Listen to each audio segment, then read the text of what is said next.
I've got a problem.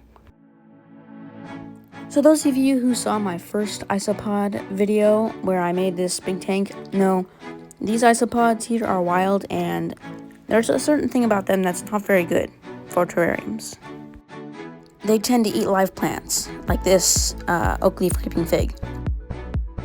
So I've decided to invest in some exotic isopods, and I'm starting them in here because they usually come in 10 to 15 at a time. So they arrived, and I was too excited to open it on camera, so I did that.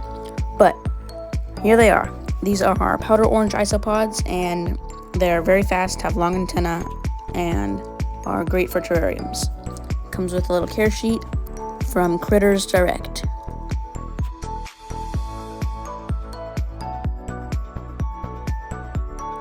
So here they are. There's probably a little bit more than 10 in there. I don't know exactly how many, but there's none dead, which is really good.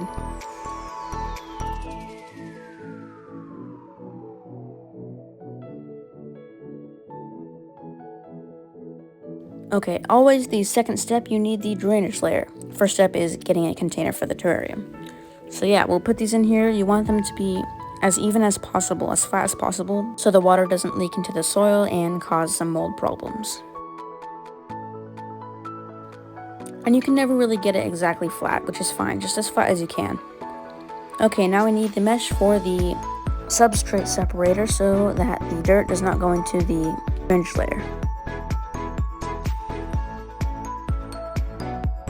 This substrate is a mixture of cocoa fiber and worm castings. I think it'll do pretty well.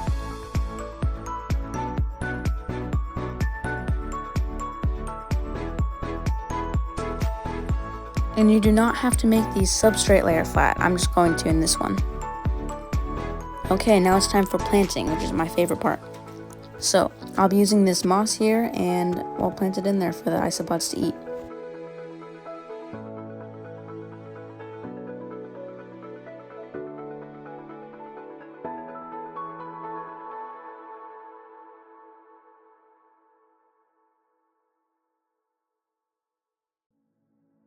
Leaf litter is an essential thing for isopods. It's one of their main foods and they love it. So, we'll have to supply them regularly with this stuff.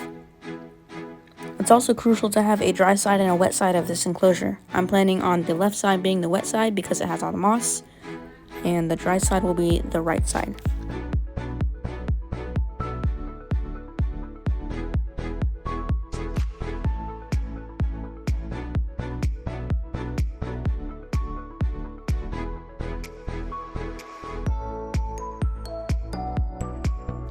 Gotta give the wet side a nice spray and a small spray to the dry side, but not a lot. Not nearly as much as the wet side.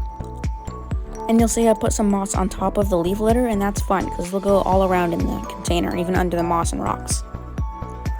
Okay, it's about time to add them in.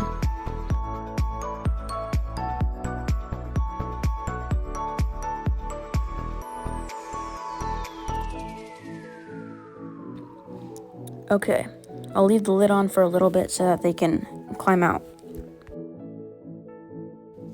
Okay, now they're all in and I've taken out the paper towel. Wow, they're pretty cool looking. I think they're gonna work a lot better in my terrariums.